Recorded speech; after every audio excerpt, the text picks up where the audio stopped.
On m'installer. Voilà, bonjour à tous ceux que je n'ai pas salués ce matin. C'est une joie en effet de nous retrouver ensemble et de méditer la parole de Dieu. Je pensais continuer le livre d'Esther parce qu'on a pris ça comme méditation à Kievrin, mais bon, les frères et sœurs de Dour n'ont pas entendu la première partie, donc je ne vais pas apporter la deuxième avant la première, ça ne va pas. Donc le Seigneur a mis autre chose sur mon cœur.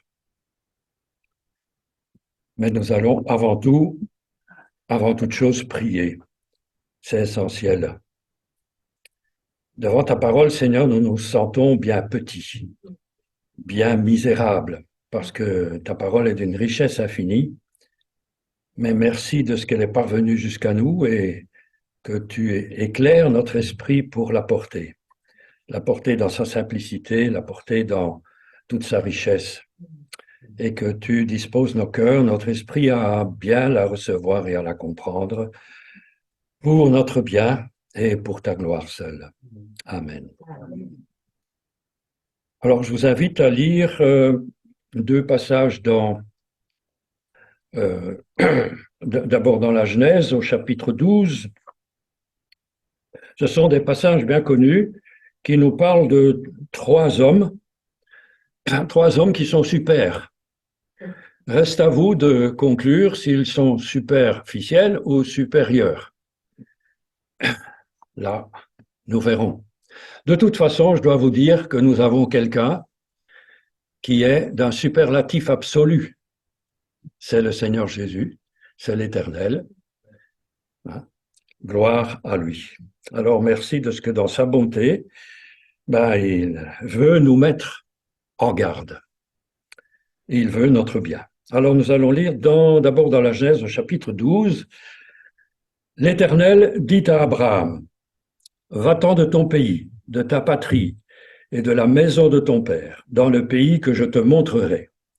Je ferai de toi une grande nation, je te bénirai, je rendrai ton nom grand et tu seras une source de bénédiction. Je bénirai ceux qui te béniront et je maudirai ceux qui te maudiront, et toutes les familles de la terre seront bénies en toi. Abraham partit comme l'Éternel lui avait dit, et Lot partit avec lui. Abraham était âgé de 75 ans lorsqu'il sortit de Charan.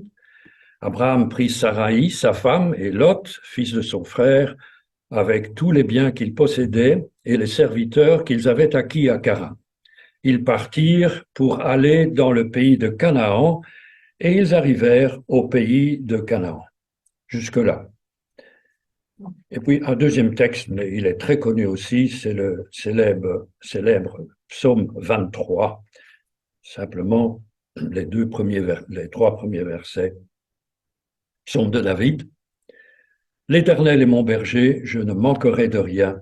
Il me fait prendre du repos, ou il me fait reposer dans des pâturages bien verts, dans de verts pâturages. Il me dirige près des eaux paisibles.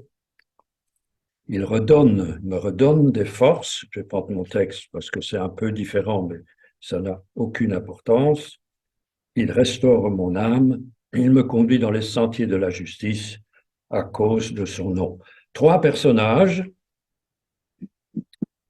Abraham, Lot et David. Et ce qui les caractérise aussi, c'est leur foi en l'Éternel et aussi le fait qu'ils soient tous les trois bergers. Abraham et Lot, d'abord, on s'occupera de David un peu plus tard. Vous connaissez l'histoire. On a parlé de cela de multiples fois, peut-être dans nos assemblées. Deux hommes qui, pendant tout un temps, Abraham et Lot, ont marché ensemble. Abraham avait entendu l'appel de Dieu et il avait décidé de quitter cette Babylonie où il était très bien. Il jouissait du confort, de la prospérité, pour aller vers un pays qu'il ne connaissait pas. Selon sa foi, il s'engageait pour répondre à l'appel de Dieu.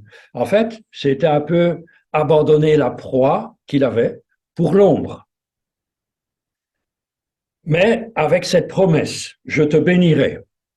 Et dans le texte de la version du rabbinat français, il y a un titre qui est indiqué Lek Lecha, ça veut dire ce sera le meilleur pour toi.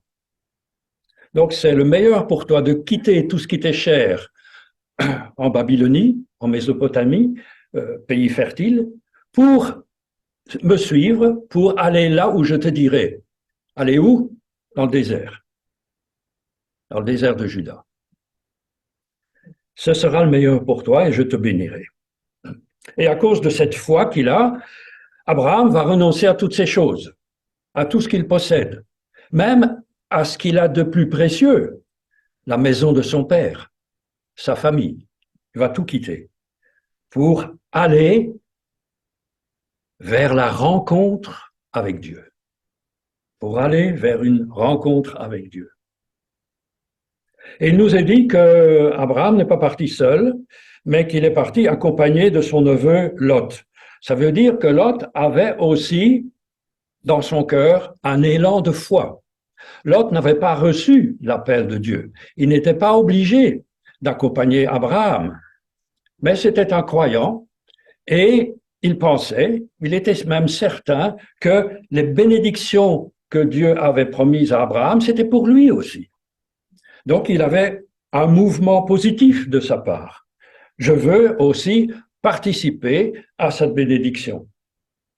Et Lot, comme Abraham, étaient entrés tous les deux dans le chemin de Dieu. Le chemin de Dieu, c'est ce qu'il y a de meilleur.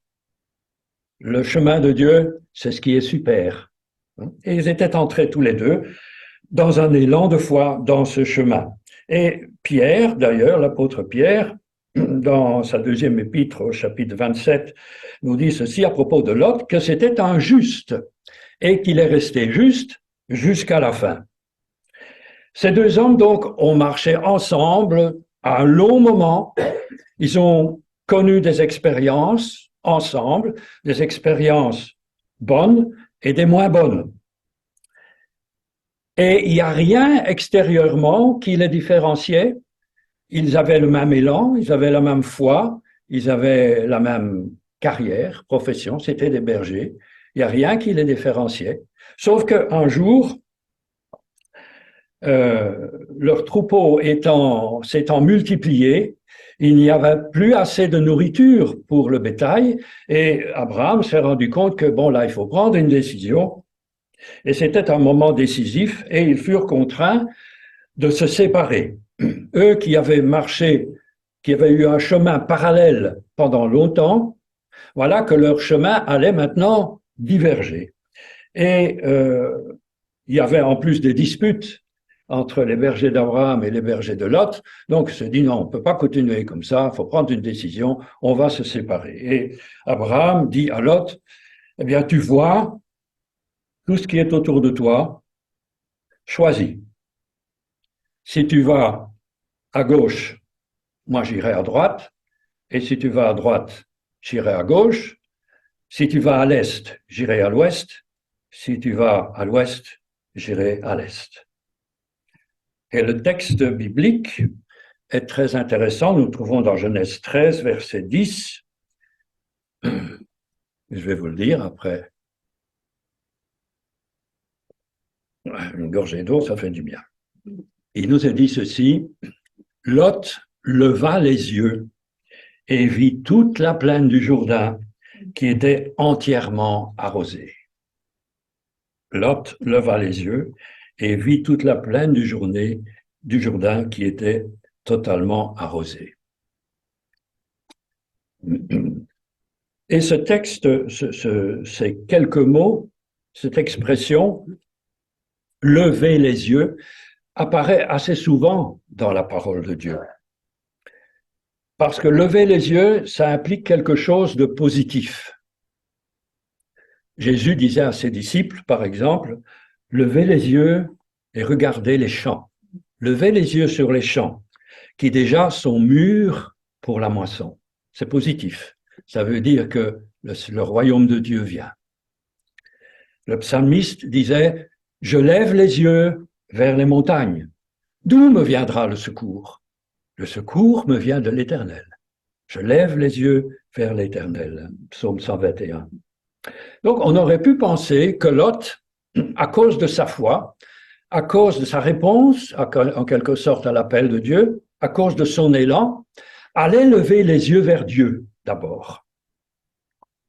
Il allait exprimer de cette façon son élan vers Dieu. Et il aurait pu dire cette prière, « Seigneur, je suis devant un choix décisif, un tournant important dans ma vie. Je ne veux pas me tromper. Je veux que tu me dises quel chemin je dois prendre. Je veux aller là où tu veux que j'aille. Montre-moi le chemin que je dois suivre.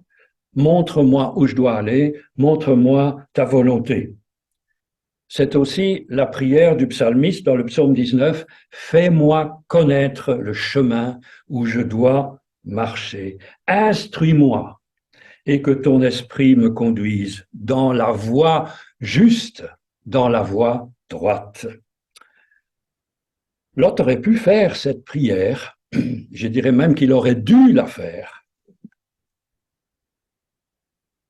mais ça ne lui est même pas venu à l'esprit, parce qu'il a été séduit par le monde qui l'environnait. Oh, il s'est dit, quelle bonne affaire, il y a des pâturages là pour mes brebis, mon troupeau, et puis je vais pouvoir commercer avec les gens des villes.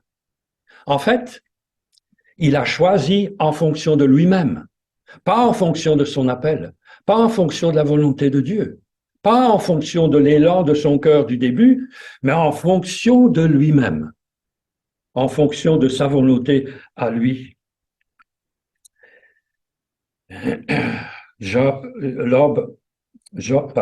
Lot n'a pas fait cette prière. Alors, pour bien comprendre l'histoire, il faut situer ça dans le paysage que nous avons eu le privilège de voir en Israël. Tout cela se déroule à quelque distance de la ville d'Hébron. Et il y a des falaises abruptes qui surplombent toute la dépression du Jourdain et de la mer Morte. Et là, on a une vue magnifique sur le Jourdain, sur la mer Morte et sur les montagnes, qu'on allait appeler plus tard les montagnes de Moab, qui sont maintenant les montagnes de Jordanie. D'un côté, donc, vous avez ce paysage. Vous aviez, du temps de Lot, cette vallée du Jourdain qui était fertile avant que le jugement de Dieu ne tombe sur cette région de la mer Morte. C'était fertile, comme le dit la parole de Dieu. Nous lisons dans Genèse 13, c'était comme un jardin de l'Éternel, comme le pays d'Égypte, une région irriguée, fertile, comme le paradis de l'Éternel, comme le paradis terrestre. Oh, c'était fertile. Et Lot a été séduit. Et d'une certaine manière, on peut le comprendre. On aurait fait la même chose. Oh, on aurait vu, oh, ça c'est excellent pour l'avenir, pour ma carrière. Profitons-en. On aurait fait la même chose. Mais Lot aurait dû savoir, parce que tout le monde le savait, que les gens des villes là-bas étaient méchants et des pécheurs au plus haut degré, nous dit la version rabbinique du rabbinat français. Des pécheurs au plus haut degré. Il le savait peut-être, certainement, mais il n'en a pas tenu compte. Il a agi, il a choisi en fonction de lui-même, en fonction de ce qu'il désirait.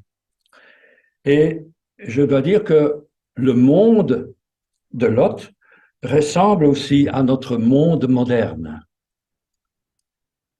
Et la question se pose, sur quoi les gens lèvent-ils les yeux? Vers ce monde moderne, avec sa prospérité, avec ses plaisirs, avec son confort, avec sa haute technologie, super technologie. Mais tout cela n'est que tape à l'œil.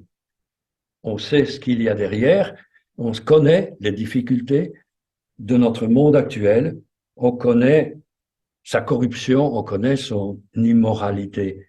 Sur quoi levons-nous les yeux? Dans ces temps difficiles, combien il est précieux de lever les yeux vers celui qui est le superlatif absolu, vers Jésus-Christ. Et Lot s'est trouvé devant un choix difficile. Il s'est trouvé devant un choix difficile et il s'est dit, comment est-ce que je peux profiter des bienfaits de Sodome sans être atteint par la corruption de ces gens-là? Autrement dit, comment concilier ce qui est inconciliable? Et c'est aussi le problème pour certains chrétiens aujourd'hui. Comment jouir des plaisirs du monde, de ce que le monde nous apporte, de l'argent, de la richesse, de la prospérité, du plaisir, du confort, sans être atteint par la corruption du monde, sans être atteint aussi par l'immoralité. Il faut choisir, c'est l'un ou l'autre. Et Job, Lot, n'a pas su choisir. Et la Bible nous dit, Lot planta ses tentes en direction de Sodome, où il planta ses tentes jusqu'à Sodome, c'est-à-dire entre les deux. Lot s'installa entre les deux. C'est l'image du chrétien tiède, ni froid, ni bouillant. Il n'est pas super. Il est superficiel. Et il choisit entre les deux. Et plus tard, on va se rendre compte que Lot va s'approcher de plus en plus de Sodome. Et il va avoir sa demeure dans Sodome. Comme le dit la Bible, pas dans le livre de la Genèse, une demeure lambrissée, c'est-à-dire tout ce qu'il y a de plus beau à Sodome. Et nous allons le retrouver aux portes de la ville. Vous allez me dire, ouais, mais il est aux portes de la ville, donc il n'est pas entré dans Sodome. Ben si. Parce que ça veut dire que être aux portes de la ville dans l'Antiquité, ça veut dire que l'on participait aux affaires de la ville. Ceux qui se trouvaient là aux portes de la ville, c'étaient les anciens de la ville. C'est là que se faisaient les transactions commerciales. C'est là que l'activité sociétale avait lieu. Si vous connaissez le livre de Ruth, il nous est dit que Boaz se trouvait aux portes de la ville. Donc c'était une place importante. Il était certainement conseiller municipal dans la ville de Sodome. Il était riche, il avait réussi, Lot. Il avait réussi. Mais il n'avait pas choisi en fonction de l'appel de Dieu, il n'avait pas choisi en fonction de la volonté de Dieu. Et c'est parce que c'est grâce aux prières d'Abraham que Lot a pu être sauvé. Sinon, Lot aurait péri avec tous les habitants de Sodome et Gomorrhe.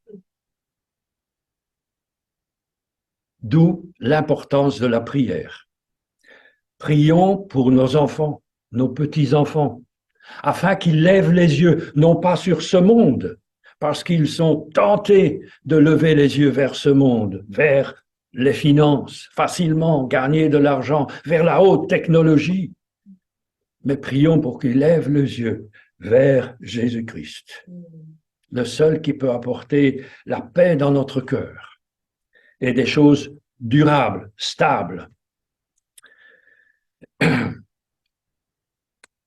Lot était devenu riche parce qu'il avait choisi en fonction de lui-même. Attention lorsque nous devons faire des choix, que ce soit pour les jeunes, pour le mariage, que ce soit pour le travail, que ce soit pour le lieu de résidence, que ce soit pour des décisions des petites ou grandes à prendre. Levons les yeux vers le Seigneur parce qu'il y a des pièges. Et il y avait des pièges à Sodome et Gomorrhe. Et Lot est tombé dedans. Mais, par la grâce de Dieu,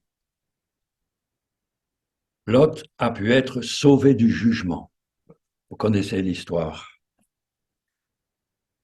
Il a pu être sauvé du jugement de Dieu.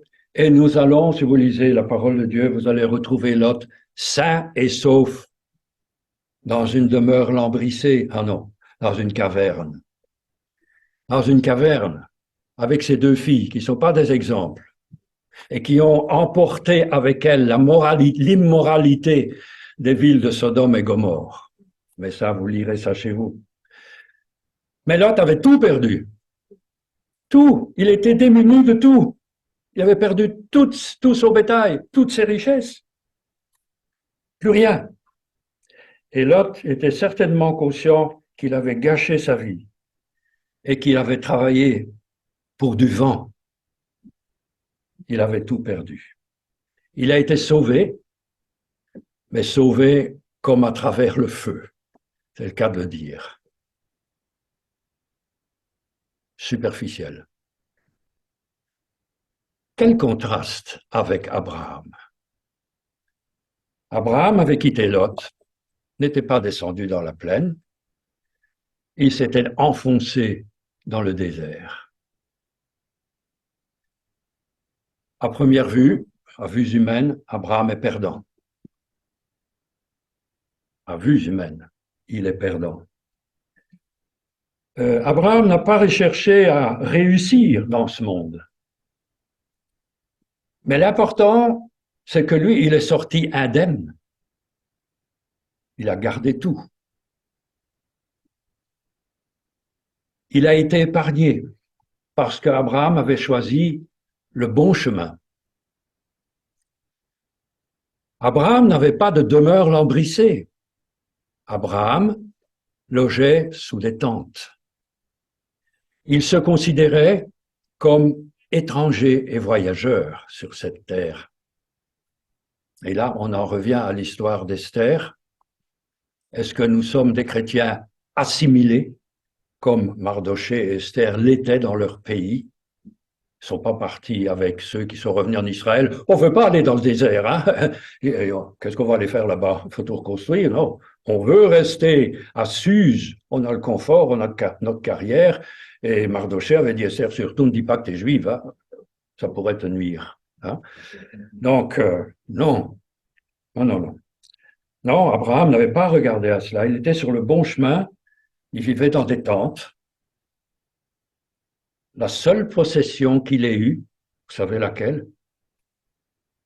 Dans le pays de Canaan, c'est une possession funéraire. C'est une possession funéraire. Et nous avons eu le privilège d'aller à cet endroit, à Hébron. Vous pouvez visiter le tombeau d'Abraham. Et de Sarah, je crois. Mais ce qui est important pour Abraham, c'est que dans le désert, il était à l'écoute de Dieu. Et ça, c'est l'essentiel. C'est l'essentiel. Dans le désert, il pouvait entendre la voix de Dieu. Et Abraham était en route, comme le dit, je crois, l'auteur de l'Épître aux Hébreux, vers la cité qui a de solides fondements, cité dont Dieu est l'architecte et le constructeur. Lot, Abraham, j'ai mis devant toi deux chemins, le chemin de la vie et celui de la mort. Choisis la vie afin que tu vives. Le désert. On a une idée préconçue du désert. C'est vrai. Le désert, pour nous, c'est la mort. C'est un lieu inhospitalier, c'est un lieu hostile dans lequel, si on souffre de la soif, ben on meurt. De la faim aussi, et dans lequel on s'égare facilement. On ne retrouve plus le chemin. Donc le désert, à vue humaine, c'est quelque chose d'extrêmement dangereux, d'extrêmement hostile. Excuse, mais j'ai la gorge sèche. Et la Bible nous donne aussi cette image du désert. La Bible utilise souvent le mot désert parce que si vous allez en Israël, vous n'êtes jamais loin du désert. Donc le désert est un élément essentiel du paysage israélien. Le désert, nous dit la Bible, est hanté par des bêtes sauvages dangereuses. Le livre du Deutéronome nous dit ceci, pays de la vipère et du dragon volant. Et vous connaissez certainement l'épisode des serpents brûlants dans le désert pour le peuple d'Israël. Le désert, c'est une terre de malédiction, parce que c'est là qu'on se refuge quand on est poursuivi par un ennemi. David s'est réfugié dans le désert lorsqu'il était poursuivi par Saül. Il faut dire que David, on y reviendra, connaissait bien le désert. Élie s'est réfugié dans le désert lorsqu'il fouillait Jézabel. C'est dans le désert que l'on chassait le bouc émissaire. À Yom Kippour, la fête des expiations, le bouc était chargé, un bouc était chargé des péchés du peuple et était chassé dans le désert.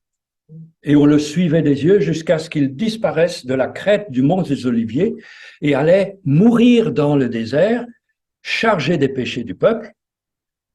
Et le désert, c'est l'image de la demeure de Satan. On renvoyait le colis, ce méchant colis, à l'expéditeur, en fait. On n'en veut pas de ce péché. Donc on le renvoyait à l'expéditeur. C'est l'image du bouc émissaire, chargé des péchés du peuple. Retour à l'envoyeur.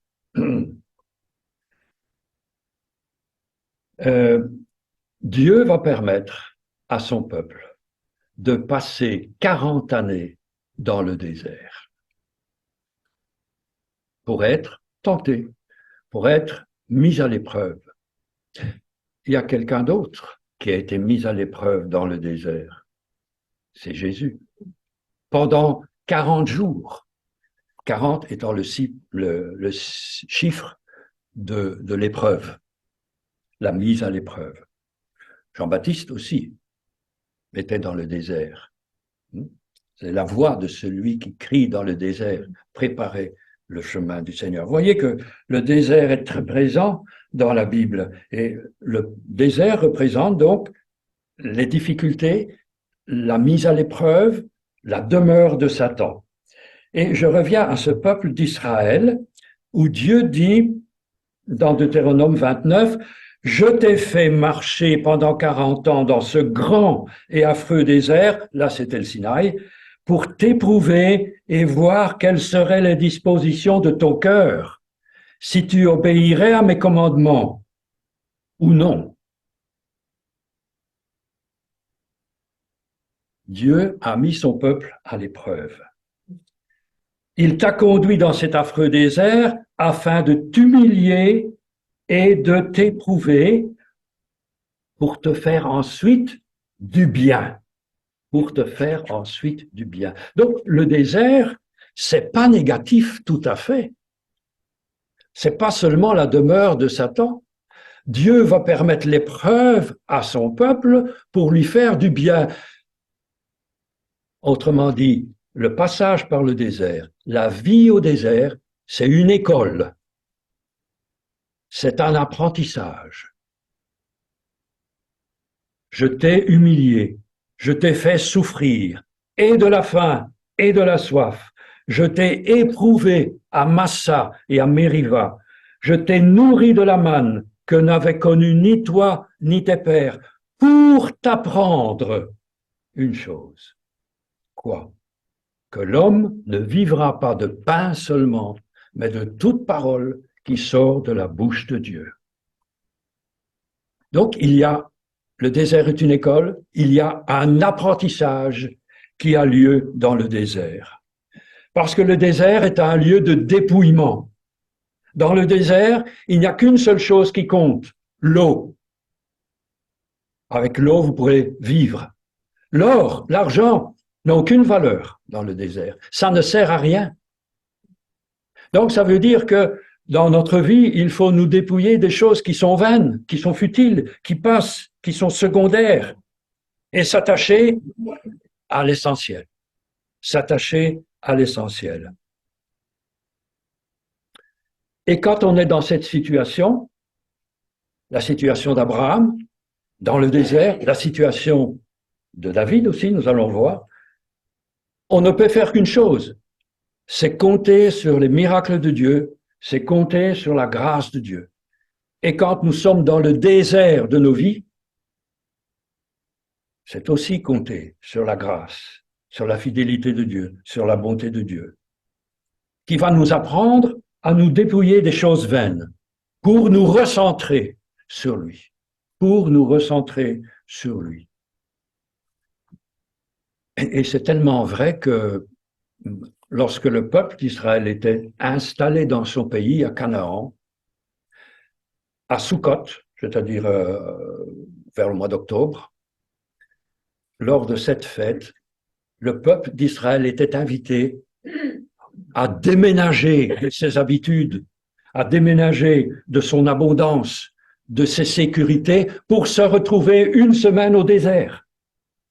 Parce qu'au désert, Dieu parle. Parce qu'au désert, Dieu parle. Et remarquez que c'est d'ailleurs au désert que Dieu a parlé pour la première fois à son peuple et qu'il a donné les tables de la loi. La révélation divine est donnée au peuple d'Israël au Sinaï, au désert. Le prophète Jérémie, par l'intermédiaire du prophète Jérémie, Jérémie 2, verset 2, je crois, Dieu dit ceci, il parle des temps de fiançailles avec le peuple d'Israël. Le passage au désert pour le peuple d'Israël, c'était un temps de fiançailles. Je me souviens des temps où nous étions fiancés et que, toi mon peuple, tu me suivais dans le désert, dans une terre inculte et inhospitalière. Israël, à ce moment-là, était dans le feu de l'amour de Dieu, bien que les flammes de temps en temps vacillaient, hein, parce qu'ils regardaient ailleurs. Ils étaient prêts à suivre Dieu sur cette terre inhospitalière et inculte. Mais quand Israël s'est installé dans son pays à Canaan, Deutéronome 32 nous est dit, Israël est devenu gras. Israël est devenu gras. Il était prospère, il était riche, et il avait mis Dieu de côté. Est-ce que l'Église de Jésus-Christ est devenue grasse aujourd'hui et met Dieu de côté? C'est une question qu'on peut se poser, du moins l'Église occidentale de nos pays d'Occident. C'est une question qu'on peut se poser. En tout cas, dans le désert, et dans le désert où nous pouvons passer dans nos vies, Dieu enlève toute sécurité humaine et il nous fait comprendre que on ne peut dépendre que de lui et que de lui seul, et qu'on ne peut lui faire qu'en lui une confiance absolue. Et il nous enseigne, il nous instruit à lui faire une absolue confiance. Parce qu'on est démuni, c'est le débrouillement complet, on ne peut compter que sur lui. Alors nous allons nous attacher maintenant brièvement, parce que le temps passe, à un autre personnage, c'est ça le troisième super. Je ne sais pas si on peut l'appeler Superman. Non, je ne pense pas. Abraham, c'est aussi un Superman.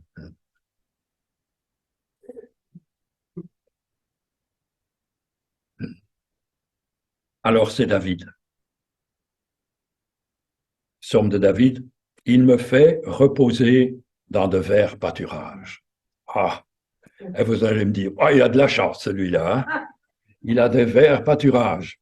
Je voyais ici en passant, en venant à Petit-Dour, on voyait ces vaches là qui paissaient dans les verts pâturages de Petit-Dour. Ah ben non, pas de chance. David, non, c'était pas des verts pâturages, hein.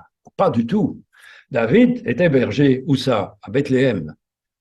Et Bethléem est situé sur une colline, à quelques kilomètres de Jérusalem, 10-15 kilomètres de Jérusalem, une colline, une montagne, pas très haute, 770 mètres à peu près.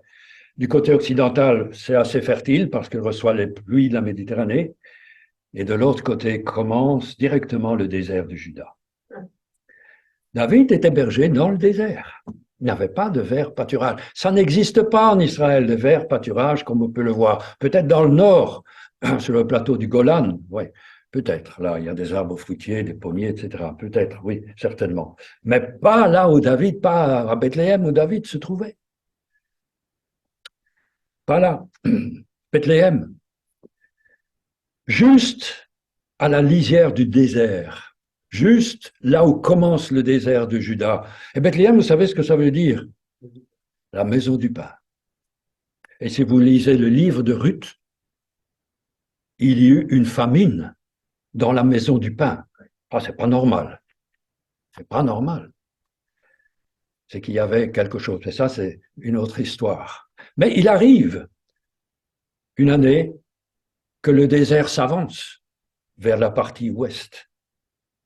Ça dépend. En fait, c'est pas véritablement un désert comme nous l'imaginons.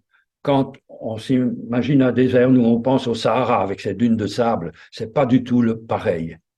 Ce sont des hautes collines abruptes.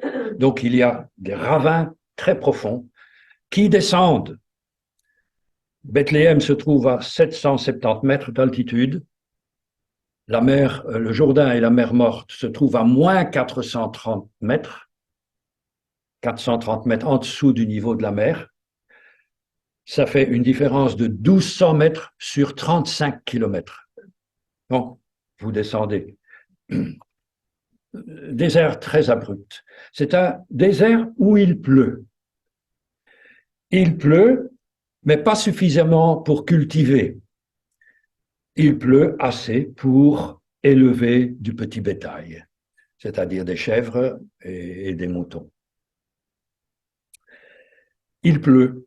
Et nous avons été témoins la dernière fois, nous sommes allés, je l'ai déjà dit aux frères et sœurs de Kievrin, la saison des pluies commence en novembre, ça ne veut pas dire qu'il pleut tout le temps, hein, et jusqu'à avril. Et c'était fin avril, et là nous étions dans le désert de Juda, on revenait d'un village, et là nous avons eu un orage, des pluies torrentielles. Nous étions sur la route en bus, et on voyait très bien le flot d'eau qui descendait de la route. Mais ce qui a le plus impressionnant, c'est dans les ravins, ou les ravines, les nahals, on appelle ça, très profonds, où l'eau ne s'infiltre pas dans le sol, mais l'eau dévale à une vitesse effrayante et emporte tout sur son passage. Et ce jour-là, il y avait 10 jeunes filles qui étaient parties en randonnée dans les nahals. Elles ont été surprises par ces flots. Elles ont toutes été emportées. Oui, donc il pleut dans ce désert. Mais ce n'est pas les verts pâturages comme on connaît dans notre pays. Ce sont des touffes d'herbe disséminées par-ci, par-là. Et le berger doit prendre soin de son bétail, il doit le conduire dans les endroits les plus favorables. Et il connaît bien les sources d'eau. Et David connaissait tout cela. Il connaissait le désert comme sa poche. Et il savait aussi où se réfugier lorsque Saül le poursuivait. Et nous retrouvons cette histoire des bergers lors de la naissance de Jésus, à Bethléem, bien sûr. C'est la patrie des bergers. Et la vie de berger n'était pas facile pour David. C'était très difficile et c'était dangereux, très dangereux. Parce que David a fait de mauvaises rencontres dans ce désert. Il y avait des lions à cette époque, il y avait des loups. Et le loup, c'est l'image de l'adversaire. Parce que le loup divise le troupeau. Le diviseur, qui veut diviser notre troupeau. Tandis que le berger, lui, il rassemble. Et il met ses bergers, ses brebis en sécurité. Mais David comptait sur l'Éternel pour lui donner la force, pour combattre ses ennemis. Et dans toutes ces épreuves, David avait la paix. Maintenant, Comment est-ce que nous considérons la vie sur cette terre? Notre vie chrétienne n'est pas un long fleuve tranquille. Et il y a souvent dans nos vies des traversées du désert. Des traversées du désert qui sont pour les uns, pour les autres différentes. Pour les uns, plus difficiles que pour les autres. Nous ne sommes pas à l'abri des épreuves de la vie en tant que chrétiens. Le deuil, la tentation, la maladie et d'autres, des épreuves diverses. Mais n'oublions pas de lever les yeux vers le Seigneur. Les épreuves de la vie peuvent être une école. Et au travers de ces épreuves de la vie, Dieu, si nous avons recours à lui, si nous mettons notre confiance en lui, peut changer tout et il peut nous bénir. Souvenez-vous des paroles de Joseph à ses frères. Vous avez pensé me faire du mal, mais Dieu a changé le mal en bien.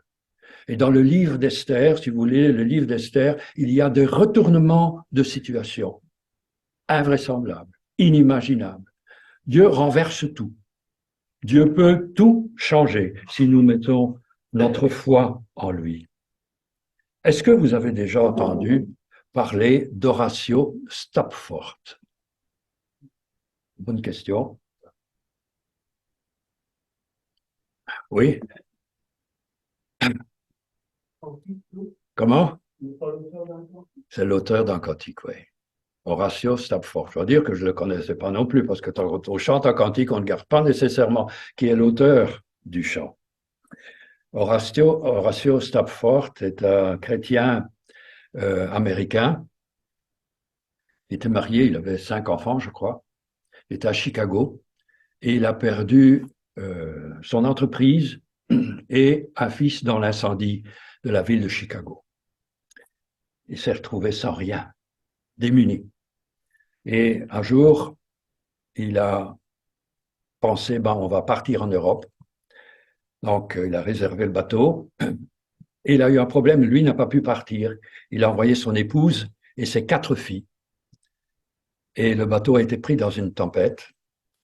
Et son épouse est décédée. 3 de ses filles sont décédées. Il lui restait une fille. Et Horatio a exprimé sa foi dans un merveilleux chant que j'aime, que j'apprécie beaucoup. Il a exprimé toute son assurance, tous ses réconforts, toute son espérance, toute sa foi, parce que il savait bien que Dieu connaissait son sort, que Dieu n'était pas indifférent à ce qu'il avait subi, à ce qu'il avait vécu. Et toute son espérance était là. Alors, je vous donne la traduction du premier verset. Il a été écrit en anglais, donc je vous donne la traduction du premier verset, puis je vous dirai en français de quoi il s'agit. Quand la paix, comme une rivière, accompagne mon chemin, quand les épreuves roulent comme les lames, comme les flots de la mer, quel que soit mon sort, tu m'as appris à connaître, c'est bien pour mon âme. It is well with my soul. C'est bien avec mon âme. Quel repos céleste, Jésus, d'être à toi. Dans les jours mauvais, de chanter avec foi, tout est bien, ma paix est infinie. Ça, c'est la traduction française. Mais j'ai voulu vous donner la traduction exacte comme quoi il avait fait.